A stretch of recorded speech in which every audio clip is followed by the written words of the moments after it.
There are ghost stories. There are stories about packs. And then there are stories you spend your entire life trying to forget, until something happens and brings everything back. What I'm about to tell you began more than 20 years ago. In fact, it started when we were just a group of foolish teenagers playing with something we didn't understand. At the time, we thought it was funny. We thought it was exciting. We thought it was impossible for anything to actually happen. But something did happen.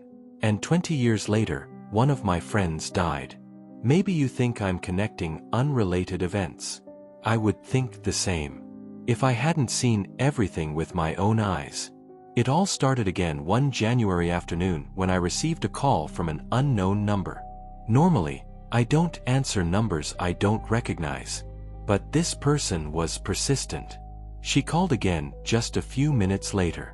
When I answered, I heard a female voice that sounded both familiar and distant at the same time. It took me a few seconds to recognize her. It was Sarah, a friend from high school. I hadn't spoken to her in more than 15 years.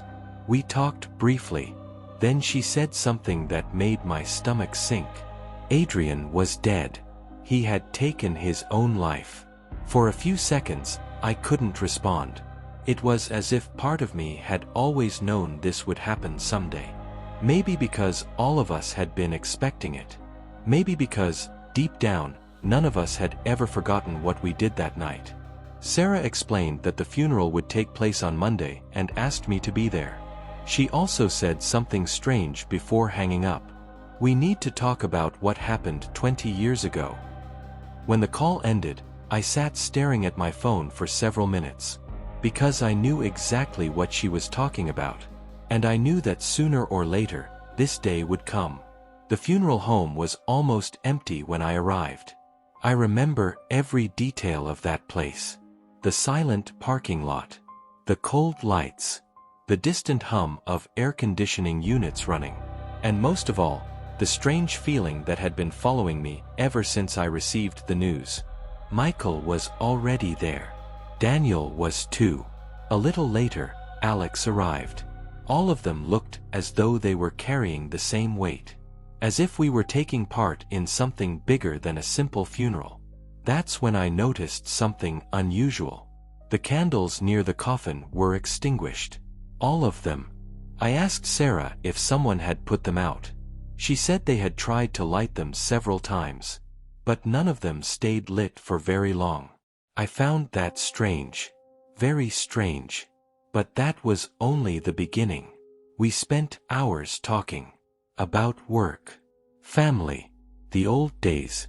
Anything that allowed us to avoid the one conversation that truly mattered. Then, around 2 in the morning, we stepped outside the funeral home. We needed some fresh air. The atmosphere inside had become suffocating. For a few minutes, we even managed to laugh. A joke. A silly memory. Something insignificant. But then we realized someone was laughing with us. Across the street. Among the trees. Standing behind a fence. Watching. At first, I thought it was just a person. But something was wrong. Very wrong. The figure didn't move. Didn't blink. Didn't show any reaction at all. It simply stood there. Dressed in black. Completely motionless. Staring at us. And smiling. A smile that should have been impossible to see from that distance. Yet all of us saw it. At the exact same moment. Then the figure took a step backward. And disappeared. It didn't run. It didn't turn away. It didn't walk. It simply vanished into the darkness. At that moment, nobody needed to say anything. All of us were thinking the exact same thing. He came back. And this time, he had come to take someone. To understand what happened to Adrian, I need to go back more than 20 years. Back then, we were just teenagers. We were finishing our first year of high school and, like most kids our age, we were fascinated by supernatural stories. It was the topic everyone talked about. Urban legends. Spirits. Curses. Seances. Everything seemed fun when discussed in broad daylight. But nobody truly believed any of it could work. Or at least that's what we told ourselves. There were only 2 days left before vacation when someone suggested an idea that would change our lives forever. Holding a seance using a spirit board. At first, it sounded like nothing more than a game. A different kind of farewell before we all went our separate ways. Adrian would be changing schools the following year. We would probably lose touch. So we wanted to create one last memory together. Something we would never forget. Little did we know that wish would come true in the worst possible way. We spent the next 2 days researching everything we could find. We talked to older people, read magazines, asked acquaintances who swore they had participated in similar sessions. Every person had a different version of the rules, but certain recommendations kept appearing. Candles, water, salt, silence, and according to some, a small drop of blood from each participant. Today, that sounds absurd. Back then, it sounded exciting. When Friday finally arrived, we gathered everything. The board, the candles, the glass of water, the plate of salt, and headed to a place where nobody would interrupt us. An abandoned building on the outskirts of town. It was nothing more than an unfinished construction site. A building that had never been completed. No residents, no lights, no movement whatsoever. The perfect place for teenagers looking for thrills. Or the perfect place for something to find us. We arrived shortly before sunset.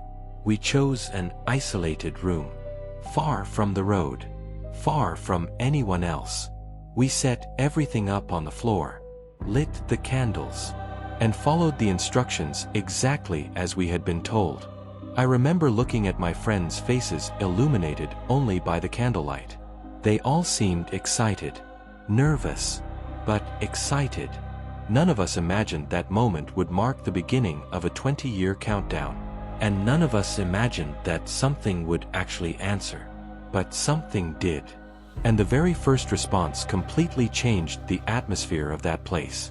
Adrian and Michael were the most excited about the seance. So they were responsible for keeping their fingers on the board's pointer. Sarah, Alex, Daniel, and I sat around them. We held each other's hands. And we began. The first questions were exactly the kind any group of teenagers would ask. Is anyone here? Can you hear us? Do you want to talk to us? For several seconds, nothing happened. Only silence. Then the pointer moved. Slowly. Almost imperceptibly. At first, we thought someone was playing a joke. But nobody was laughing. Nobody looked comfortable. The piece continued to slide. Letter by letter. Forming words. Answering questions. And the further we went, the more obvious it became that nobody was pushing it. At least, that's what it seemed like. The entity claimed to be a man. A sorcerer. Someone who had supposedly lived centuries ago in a distant part of the world. His name was Elast. I still get chills every time I remember that name. At the time, however, everything seemed fascinating. Terrifying. But fascinating. We kept asking questions. And we kept receiving answers. Until the conversation took a completely different turn. Elast began asking us questions. Personal questions. Questions about dreams. Desires. Ambitions. Things we had never mentioned before. Then came the offer. A simple offer. A dangerous offer. And seemingly impossible. He said he could grant whatever we desired most. Success. Money. Achievements. Anything. In exchange, he wanted only one thing. Time. The pointer moved again. It stopped on a number. 20. Then it spelled another word. Years. The atmosphere changed immediately. Even without fully understanding what it meant, all of us felt a discomfort that was difficult to explain. That was when Adrian laughed. A nervous laugh. A defiant laugh. He had always been the biggest skeptic in the group. The most provocative one. He looked at the board and said something that would change everything. "If it's real, I accept." For a few seconds, nobody said a word. The candle flames seemed to flicker at the exact same moment. And right then, we heard a loud crash coming from outside. A noise so powerful that all of us jumped in fear. The sound echoed throughout the entire building. And when I looked toward the dark entrance of that room, I saw something. Something I have never been able to forget. A shape standing motionless in the darkness, watching, as if it had just arrived, as if it had been invited in, and as if it never intended to leave. Panic took over all of us. The session ended immediately. No one wanted to ask any more questions. No one wanted to stay there for another minute. We hurriedly extinguished the candles, gathered our things, and practically ran out of that building. I remember that when we stepped outside, the atmosphere felt completely different. Just hours earlier, the sky had been clear. Now dark clouds covered everything. A few minutes later, a heavy rain began. A rain so sudden it seemed to come from nowhere. Each of us went home, and, as often happens with strange events from adolescence, we tried to forget. At least that's what we told each other. But forgetting wasn't so easy. Especially for Adrian. The months passed. The vacation ended. And our lives followed different paths. Adrian changed schools. Our contact gradually faded. At first, we still exchanged occasional messages. Then that stopped too. But news about him kept reaching us. And it was always good news. Incredibly good news. First came his father's promotion. Then investments that started generating profits. New businesses. New properties. More money. More success. Everything seemed to work out for that family. While other people faced difficulties, their ventures prospered. It was as if an absurd streak of luck followed Adrian wherever he went. Years later, we learned that their business empire had multiplied. The family was living a reality few people ever achieve. Houses, land, companies, luxury vehicles, everything a teenager could dream of. And whenever someone commented on his meteoric rise, an uncomfortable memory surfaced in my mind. That night, that offer, that number, 20 years. But prosperity did not come alone. Shortly after Adrian turned 18, his father became ill. It happened quickly, unexpectedly, and fatally. His death devastated the entire family. A few months later, his mother also passed away. Doctors offered explanations. But nobody could explain why her health deteriorated so rapidly. Adrian inherited everything. Businesses, money, responsibilities. And in a way, he also inherited loneliness. Even so, he continued to prosper. As if some invisible force kept opening doors in front of him. For a long time, it seemed the entity had fulfilled its side of the bargain. And demanded only a small price. But the truth was very different. The collection had not yet begun. It was merely waiting for the right moment. And when that moment arrived, it did not come suddenly. It came slowly, like a predator watching its prey before the final attack.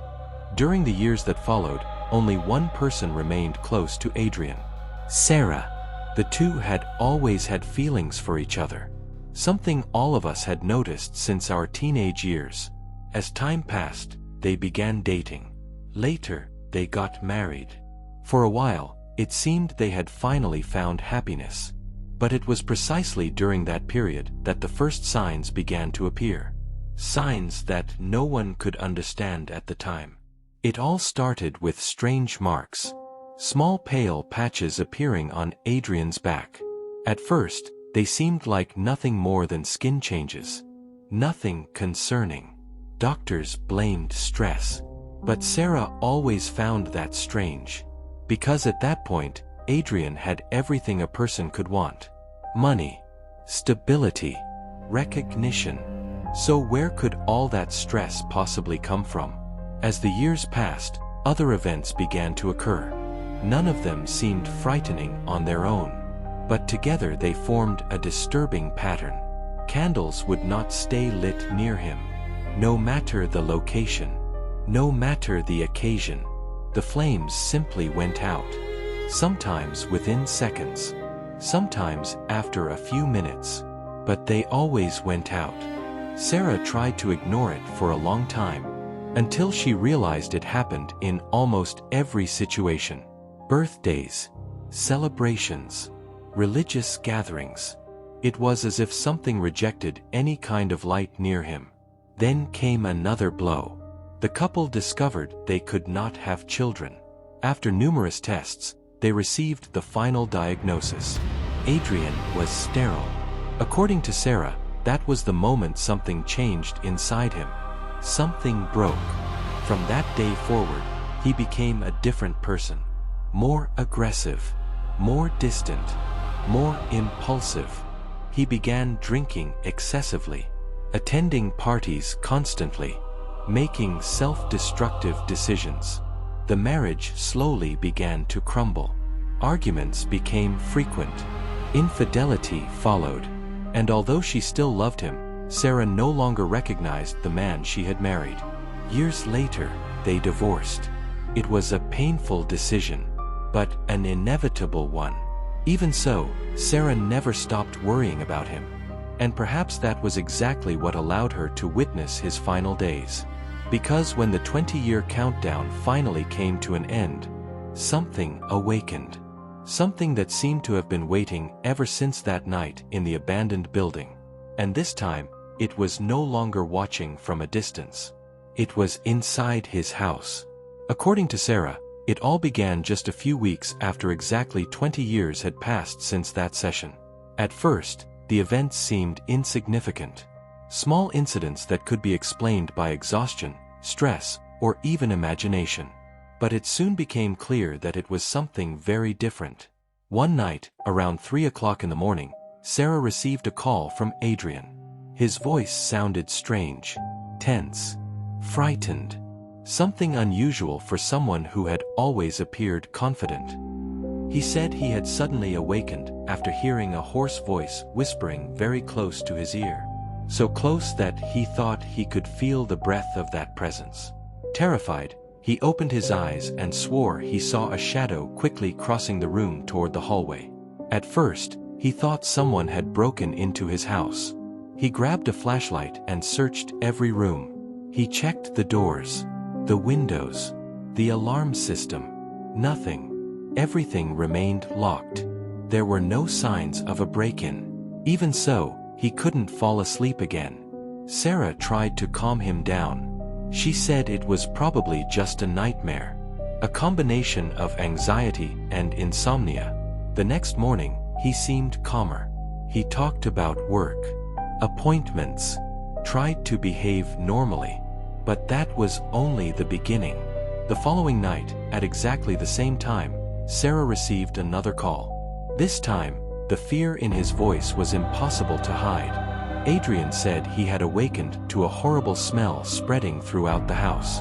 A strong smell of something burning, like burning feathers, or hair being consumed by fire. Something nauseating, something that seemed embedded in the air.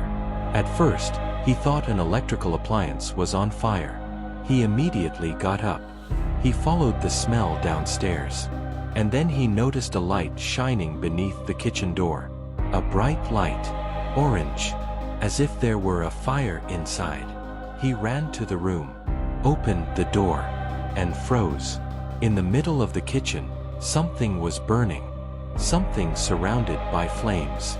According to him, it looked like the charred body of a dark bird. But it was difficult to identify exactly what it was. The smoke was so thick that he could barely see. The smell was unbearable. Even terrified, he managed to extinguish the fire. Then he placed the remains in a bag and threw them outside the property. But the terror did not end there, because when the flames died out, the smell remained, and it seemed stronger than ever, as if it wasn't coming from that thing. as if it were coming from another source, from something much closer, from something that was still inside the house. That same night, Adrian left his house. He got into his car and drove to Sarah's apartment. She still had a copy of his keys, and the two remained in contact despite their separation. When he arrived, he looked exhausted. Sunken eyes, a worn expression, and the smell. Sarah said she would never forget that smell. They tried to find its source. Wash his clothes, change his shoes, take a shower, use perfume. Nothing worked.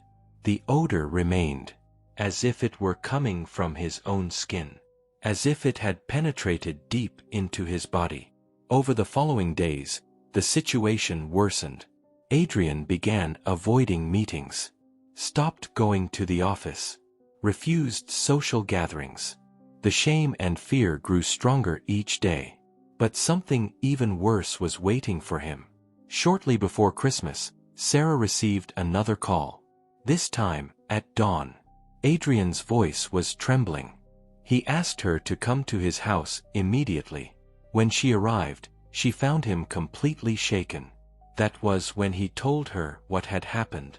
That night, while he was sleeping, he felt something gripping his neck. At first, he believed it was part of a dream. But the sensation became stronger and stronger, more real, until it turned into pain. A burning pain, as if someone were pressing red-hot metal against his skin. Terrified, he woke up and turned on the light. The bedroom was empty. There was no one there. Even so, the sensation continued. He ran to the bathroom, and when he looked in the mirror, he found something impossible. There was a mark on his neck. A burn. Fresh. Deep. Exactly where he had felt that hand. Sarah tried to find explanations. She tried to convince herself that everything had a rational cause. But then Adrian said something that completely destroyed her hope. Something she never forgot. "The time is up, Sarah. He's come to take me." At that moment, for the first time, she believed it was really happening. Because deep down, part of her had never forgotten what they had done 20 years earlier. And part of her had always feared that this day would come. The worst part was that it still wasn't the end. In fact, it was only the beginning of the collection. And what started happening during the following nights would make even the most skeptical people question everything they believe about reality. From that day forward, Adrian's condition began to deteriorate rapidly. The confident man everyone knew disappeared. In his place emerged someone consumed by fear, by exhaustion, and by a constant feeling of being watched. Sarah tried to convince him to seek medical help. Psychologists, psychiatrists, sleep specialists, anyone who could offer a rational explanation for everything that was happening. But Adrian insisted he was not losing his mind. According to him, it was real, and it was getting closer. The nights became a true nightmare. Whenever he managed to sleep, the dreams began. Dreams so vivid they felt like memories. In every one of them, there was fire. A lot of fire. He saw himself surrounded by flames. He felt his skin burning. He smelled flesh being consumed. He felt the pain. A pain so intense that he woke up screaming. And the most terrifying part was that the dreams left marks. Small burns appeared on his body after every episode. Arms, back, neck, chest. Always new marks. Always deeper. Always harder to explain. Sarah watched all of it without knowing how to help. Until, desperate, Adrian decided to seek someone involved with spiritual matters. Anyone. Any hope. That was how they found a woman known in the region for conducting occult consultations. Her house was located in a remote area outside the city. A decaying place. Forgotten by time. As soon as they arrived, the feeling of discomfort was immediate. There were cages scattered around the yard. Feathers stuck to the ground. Objects hanging from trees. Everything contributed to a disturbing atmosphere. But nothing compared to what happened when the woman opened the door. She looked directly at Adrian, and her expression changed instantly. She did not seem surprised. She seemed frightened, as if she recognized something standing beside him, or behind him. Without even hearing the full story, she invited them inside. For several minutes, she listened carefully to everything. The session, the name, the 20 years, the dreams, the burns, the smell of something burning. When they finished, the woman remained silent. Then she looked at Adrian in a way that sent a chill through Sarah's entire body. And she spoke words that destroyed whatever hope remained. "No one can help you." The silence that followed seemed to last forever. Adrian stood up immediately, furious, confused, desperate. He asked why she was saying that. He asked what he needed to do, how he could stop it. But her answer was even worse. "You made a deal, and now it's time to pay." At that moment, even Sarah felt that something had ended, as if a sentence had been passed, as if someone had closed a door that would never open again. And the worst was yet to come. When they left that house, Adrian seemed unrecognizable. During the entire drive back, he remained silent. He asked no questions, made no complaints, showed no anger. It was as if something inside him had simply given up. Sarah tried to talk to him, tried to say that the woman could be wrong, tried to offer comfort. But nothing seemed to reach Adrian. Before dropping her off, he simply thanked her for being there. Then he drove away. And that night, everything changed. Around 4 in the morning, Sarah received another call. This time, the desperation in his voice was absolute. Adrian was crying, struggling to breathe, barely able to form complete sentences. It took several seconds before she understood what he was trying to say. Then she finally heard the words she feared most. He saw him. Not in a dream. Not in a distant shadow. Not as a feeling. He saw him. According to Adrian, he woke up with an intense pain in his chest. A pain similar to the burns that had been appearing on his body. He immediately got up, ran to the bathroom. And that was when he noticed something reflected in the mirror. A figure standing behind him, motionless, watching. At first, he thought it was a hallucination caused by sleep. But the figure did not disappear. Quite the opposite. It began moving closer, slowly, step by step, emerging from the darkness, becoming more visible with every second. And the closer it came, the more horrifying it looked. Its skin was completely destroyed, burned, covered in blisters and open wounds. Parts of its face seemed melted. Its lips were deformed. Its eyes were dark, empty. But what terrified Adrian most was not its appearance. It was its smile. An impossible smile. Cruel, mocking. As if it were enjoying his suffering. As if it had been waiting decades for this moment. The creature kept moving forward. Without saying a single word. Without making a sound. Until it stopped directly behind him. So close that Adrian could feel the heat radiating from its burned body. Then came the touch.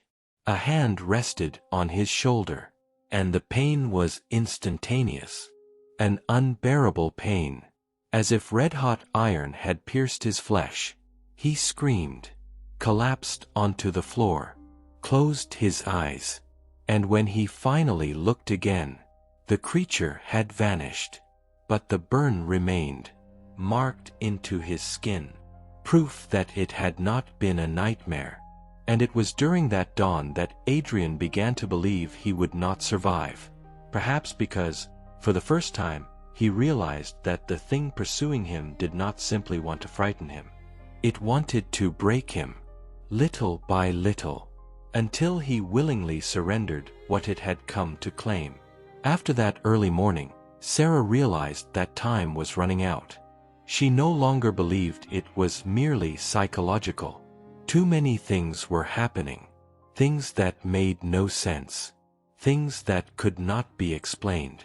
That was when she remembered Michael. The years that had passed. The last conversation they had shared. And something important. Michael had become a priest. For a long time, he himself had carried the consequences of that night. Years earlier, he had confessed that he also saw things. Presences. Shadows. Impossible reflections in mirrors. According to him, ever since the séance, a figure had followed him. A burned man.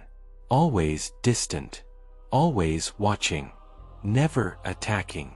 Only waiting. That was why he dedicated his life to faith. Not because he stopped being afraid, but because he found a way to live with that fear. Sarah spent hours searching for information until she finally managed to locate him. When she finally spoke with Michael, she noticed something strange about his reaction. He did not seem surprised. It was as if he had been expecting that call. After listening to the entire story, he remained silent for a few moments. Then he said something Sarah would never forget. "I always feared this day would come." Over the next few hours, Michael began seeking help. He spoke with religious leaders, researched old records, tried to find some way to stop it. According to him, there was a possibility. Only one possibility. But they needed to act quickly. Before Adrian completely lost his strength. Before he made an irreversible decision. Sarah tried to warn him immediately. She called several times. Sent messages. Went to his house. But Adrian seemed increasingly distant. Increasingly isolated. As if he were pulling away from everyone. Or as if something were pulling him away. That same night, he called again. His voice sounded different. Weaker. More exhausted. It sounded like someone who had not slept for weeks. He said he could not endure it anymore. That the smell never disappeared. That the dreams never ended. That the figure appeared everywhere. In reflections. In windows. In dark hallways. Always watching. Always smiling. Sarah begged him to hold on. She told him Michael was trying to help. She told him there was still hope. But Adrian replied with something that made her blood run cold. "I think it's already too late." And from the way he said it, she realized he truly believed it. Perhaps because, at that moment, he had already given up fighting. Or perhaps because he knew something no one else knew. Something we would only discover later. The next day, Sarah went to his house early in the morning. She brought coffee, tried to cheer him up, tried to convince him to leave that place. But she found a man completely different from the one she had known years before. Adrian looked broken, pale, his eyes sunken, his body covered in marks that he made every effort to hide. Even so, for a few moments, they seemed to return to the past. They talked, drank coffee together, spoke about old memories, about trips, about simple things. Perhaps because they both knew, without saying it aloud, that it could be their last day together. As the sun began to set, Sarah insisted on staying. But Adrian refused. He said he needed to be alone. He said he was tired. Very tired. Before she left, he held her hands, kissed her fingers, looked into her eyes for a few seconds, and thanked her for everything, for all the years, for never completely abandoning him, for still being there. Sarah would only understand the true meaning of that farewell later. The following morning, Michael called. He said he had finally managed to arrange everything. He knew where they needed to take Adrian. He knew who might be able to help him. There was still time. Or at least they believed there was. Sarah left immediately. She drove to Adrian's house. But something felt wrong the moment she arrived. The car was parked outside. The curtains were closed. No movement. No response. She rang the doorbell several times. Called his phone. Called out his name. Nothing. Then she remembered the keys he had given her months earlier. The same keys she carried in the pocket of her coat. Taking a deep breath, she unlocked the door and stepped inside. The silence was absolute. But something was different. The smell. It was gone. For the first time in weeks. It no longer existed. And somehow, that was even more terrifying. Sarah crossed the living room, climbed the stairs, called for him again. No answer. That was when she heard the sound of running water, coming from the bathroom, and she walked toward it, without imagining what she would find on the other side of the door. Sarah opened the bathroom door, and everything came to an end. Adrian was lying on the floor, already gone. The silence in that room felt impossible, as if the world itself had stopped for a few seconds. Sarah can barely talk about that moment even today. But there is one thing she has never forgotten. Something that haunts her almost as much as his death itself. The expression on his face. It was not peace. It was not relief. It was not rest. It was terror. Absolute terror. As if he had seen something in the final seconds of his life that no human being should ever see. As if it had been there. Waiting. Watching. Exactly as it had done for 20 years. While trying to process what had happened, Sarah noticed something strange. Something reflected in the bathroom mirror. An inscription. A word. Written backward. As if it had been written from the other side of the glass. As if someone had written it from within. She blinked several times. Tried to move closer. And she swears she was able to recognize those letters. The same name that had appeared on the board decades earlier. Alas! Minutes later, the inscription disappeared. Or perhaps it had never been there at all. Sarah cannot say. No one can. The police closed the case quickly. To them, it was simply a tragedy. A man consumed by his own problems. A sad death. But an ordinary one. And perhaps that is exactly what happened. Perhaps everything was a coincidence. Perhaps the dreams, the marks, the smells, and the apparitions were nothing more than the result of a mind destroyed by fear. Perhaps. But there is one detail that continues to disturb me to this day. That night, outside the funeral home, all of us saw the same figure. The same man dressed in black. The same impossible smile. None of us mentioned it immediately. None of us influenced one another's perception. And yet, we all saw the same thing. And we all recognized who he was. Or what he was. 20 years earlier, a group of teenagers believed they were playing with something harmless. 20 years later, one of them died. And to this day, I still wonder, can certain doors, once opened, ever truly be closed?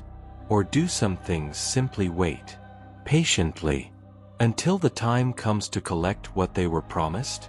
If you were in Adrian's place and were promised wealth, success, and everything you had ever wanted in exchange for something that would only be collected 20 years later, would you accept the deal without knowing what the price would be?